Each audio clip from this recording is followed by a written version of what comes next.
आकाशवाणी भोपाल से प्रस्तुत हैं प्रादेशिक समाचार।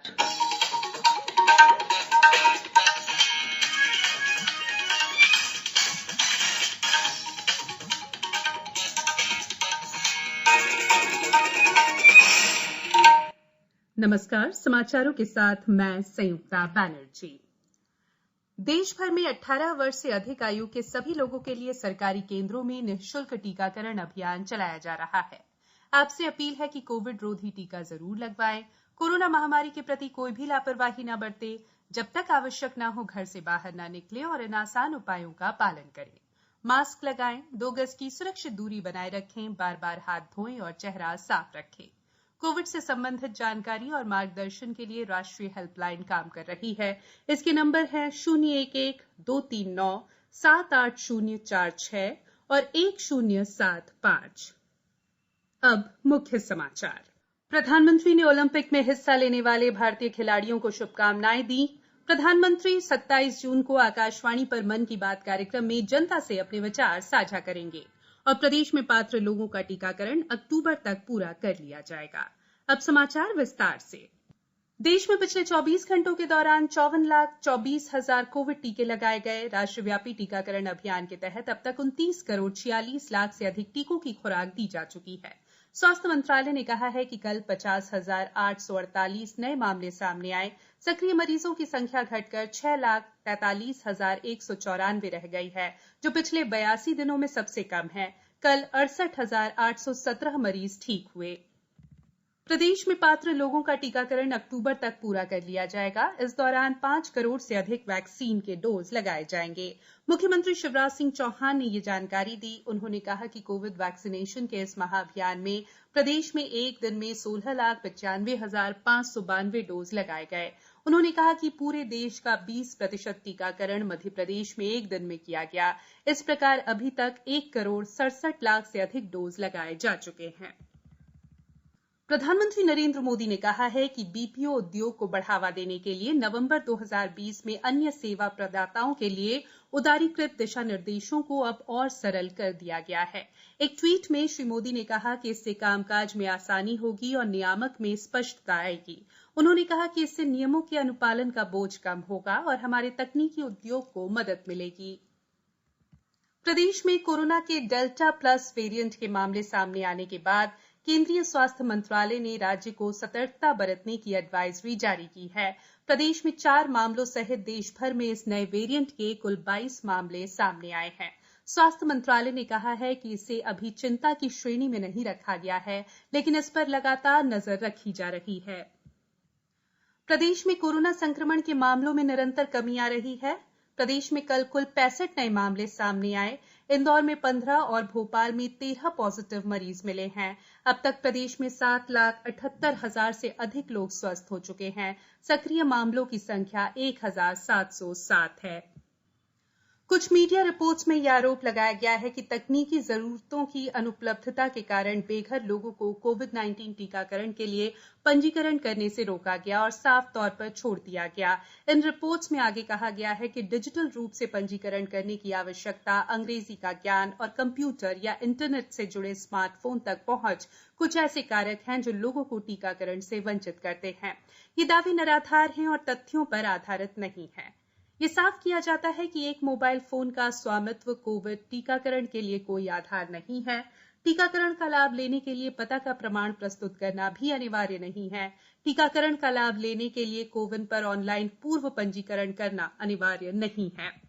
उपयोग करने वालों को आसानी से समझ आने के लिए कोविन अब 12 भाषाओं में उपलब्ध हैं। इनमें हिंदी, मलयालम, तमिल, तेलुगु, कन्नड़, मराठी, गुजराती, उड़िया, बंगाली, असमिया, गुरुमुखी यानी पंजाबी और अंग्रेजी शामिल है।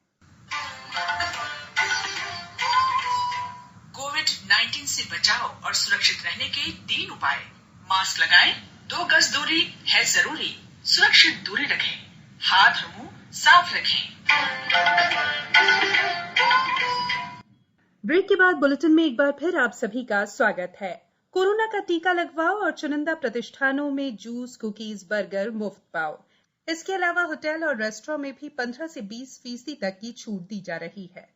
दरअसल जबलपुर में टीकाकरण महाअभियान के आगाज के साथ ही बौछारें भी शुरू हो गई है। कोरोना के खिलाफ लड़ी जा रही लड़ाई में जबलपुर जिला प्रशासन, नगर निगम और पुलिस के साथ ही व्यापारी बंधु भी टीकाकरण को प्रोत्साहित करने आगे आ रहे हैं। निगमायुक्त संदीप जीआर की पहल पर होटल, रेस्टोरेंट और चुनिंदा प्रतिष्ठानों में आकर्षक ऑफर दिए जा रहे हैं। निगमायुक्त ने बताया कि उनके आह्वान पर होटल, रेस्टोरेंट में खाने पर 15 से 20% की छूट का ऑफर दिया जा रहा है। अनेक प्रतिष्ठानों द्वारा मुफ्त जूस, कुकीज और बर्गर देने की भी घोषणा की गई है। इसके लिए नागरिकों को टीकाकरण महाअभियान के दौरान टीका लगवाने पर आए हुए मैसेज या टीके का सर्टिफिकेट दिखाना होगा। ये रियायत 21 जून से 30 जून के बीच कोरोना का टीका लगवाने वालों को दिया जा रहा है। प्रधानमंत्री नरेंद्र मोदी 27 जून को आकाशवाणी पर मन की बात कार्यक्रम में जनता से अपने विचार साझा करेंगे।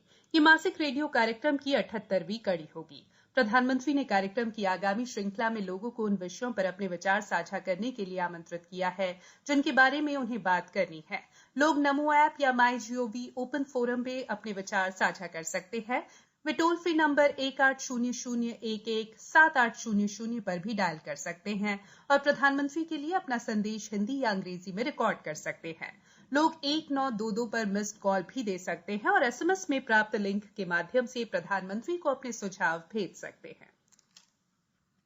सर्वोच्च न्यायालय ने विश्वविद्यालय अनुदान आयोग से सभी कॉलेजों को यह निर्देश देने को कहा है कि 12वीं की परीक्षा के सभी बोर्ड के नतीजे आने के बाद ही दाखिले की प्रक्रिया शुरू की जाए।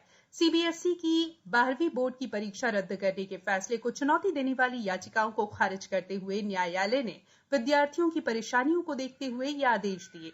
अदालत ने मूल्यांकन नीति को भी स्वीकृति दी है। सरकार की ओर से बताया गया कि पूरक परीक्षा अगस्त-सितंबर के दौरान कराई जा सकती है। प्रधानमंत्री नरेंद्र मोदी ने डॉक्टर श्यामा प्रसाद मुखर्जी को उनकी पुण्यतिथि पर श्रद्धांजलि दी है। आज एक ट्वीट में श्री मोदी ने कहा कि डॉक्टर मुखर्जी के उच्च विचार, श्रेष्ठ आदर्श और लोगों की सेवा के प्रति उनका समर्पण हमेशा हमें प्रेरित करता रहेगा। आज ओलंपिक दिवस है। प्रधानमंत्री नरेंद्र मोदी ने ट्वीट किया है कि इस अवसर पर वे पिछले ओलंपिक खेलों में भारत का प्रतिनिधित्व करने वाले सभी खिलाड़ियों का सम्मान करते हैं। श्री मोदी ने कहा कि हमारे देश को खेलों के प्रति उनके योगदान पर गर्व है और उन्होंने हमेशा से अन्य खिलाड़ियों को आगे बढ़ने के लिए प्रेरित किया है। प्रधानमंत्री नरेंद्र मोदी ने ओलंपिक दिवस के अवसर पर विभिन्न ओलंपिक आयोजनों में भारत का प्रतिनिधित्व कर चुके खिलाड़ियों की सराहना की है। उन्होंने कहा कि टोक्यो ओलंपिक कुछ सप्ताह में शुरू होंगे। श्री मोदी ने ओलंपिक में हिस्सा लेने जा रहे देश के बेहतरीन खिलाड़ियों के दल को शुभकामनाएं दी हैं। प्रधानमंत्री ने सभी से आग्रह किया है कि वे इस अवसर पर MyGov ऐप पर हो रहे क्विज में हिस्सा जरूर लें। स्वास्थ्य मंत्रालय द्वारा आज मीडिया कर्मियों के लिए कोविड कार्यशाला का आयोजन किया गया।